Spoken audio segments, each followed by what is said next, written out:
In 2017, two studies published in the journal Nature shed light on three key aspects of the early Earth: the composition of its building blocks, the timing of water delivery, and the similarity between Earth and the Moon. The first study, led by Nicholas Dorfers of the University of Chicago, found that Earth's main building blocks were rocks similar to meteorites known as enstatite chondrites.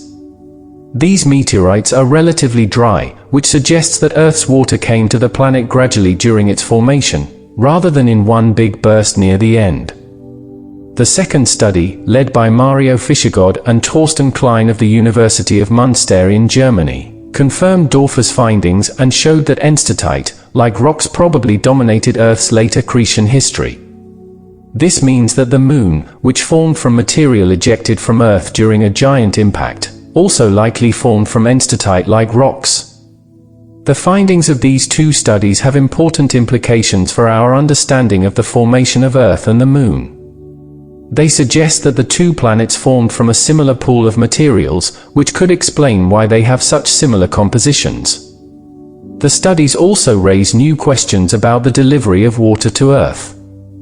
If Earth's water came gradually over time, then it must have come from a variety of sources, including comets, asteroids, and even the early atmosphere. One possible explanation for the gradual delivery of water to Earth is that it came from comets and asteroids that were captured by the planet's gravity. These objects would have been rich in water, and their gradual collision with Earth would have slowly increased the planet's water content. Another possible explanation is that Earth's water came from the early atmosphere. The early atmosphere was much thicker than it is today, and it may have contained a significant amount of water vapor.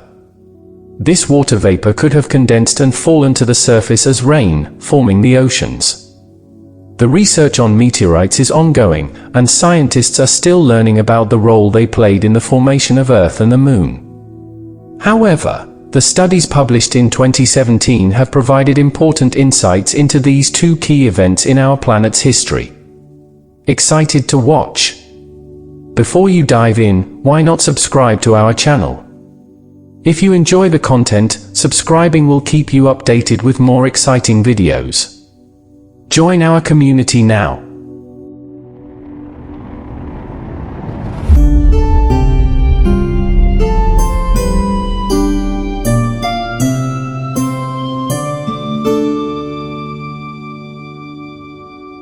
In 2017, a series of studies marked a significant leap forward for scientific comprehension concerning the early phases of Earth's history. These studies offered profound insights into three key aspects: the original materials that coalesced to shape Earth in its infancy, the timing of water's arrival on our planet, and the compelling resemblance between Earth and its lunar companion. The findings, detailed in two articles published on January 25, 2017, in the journal Nature, suggest that Earth's fundamental building blocks resembled meteorites called enstatite chondrites. Furthermore, these investigations indicate that Earth gradually accumulated its water during its formative stages, rather than in a singular dramatic event at the end of its development. However, these discoveries challenge the assumption that the meteorites in our collection mirror Earth's foundational constituents, as remarked by Richard Carlson, a geochemist from the Carnegie Institution for Science. Tracing the arrival of water on Earth.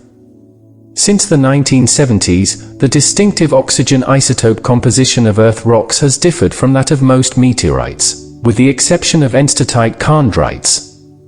Isotopes are variants of an element differing in the number of neutrons within their atomic nuclei.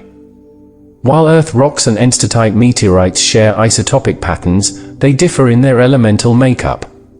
Consequently, researchers mainly relied on models rooted in different meteorites, known as carbonaceous chondrites, rich in volatile compounds, to comprehend Earth's formation. By meticulously analyzing isotopic abundances in Earth rocks and meteorites, both studies concluded that the building blocks resembling carbonaceous chondrites played a minor role in Earth's later formation stages. Specifically, one study by Nicholas Dorfers from the University of Chicago suggests that diverse meteorite types contributed to the initial, 60% of Earth's growth, with enstatite chondrites accounting for the remaining 40%. A complementary study conducted by Mario Fischegod and Torsten Klein from the University of Münster in Germany further supported this notion, indicating that enstatite-like materials predominantly influenced Earth's late accretion history. Consequently, these findings propose that water became part of Earth's composition throughout its formative process, rather than being introduced only during a flurry of carbonaceous chondrites and/or comets toward the end. Decoding the lunar connection. Dorfer's study also sheds light on the formation of the Moon. Prevailing theories suggest that ancient collisions involving Mars-sized bodies with the proto-Earth led to the Moon's emergence. This scenario should have resulted in a Moon distinct in composition from Earth, given the varied nature of the proto-Earth and the impactors. However, Dorfer's research reveals a surprising alignment in isotopic compositions between Earth, the Moon, and enstatite meteorites. The disparity originates from earlier models implying a diverse array of meteorites contributed to Earth's formation. In contrast, Dorfer's findings propose that both the proto-Earth and the celestial body that triggered Moon formation shared a common, isotopic reservoir, mainly composed of enstatite chondrites.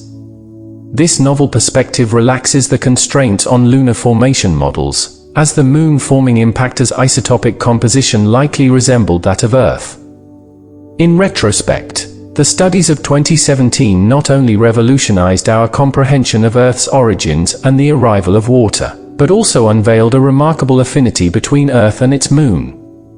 The intricate dance of ancient meteorites and their isotopic signatures holds the key to unlocking the secrets of our celestial history.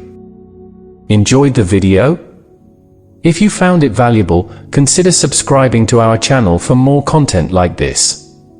Your support means a lot to us, and it helps us create more of the content you love. Hit that subscribe button and stay connected for future updates. Thanks for watching.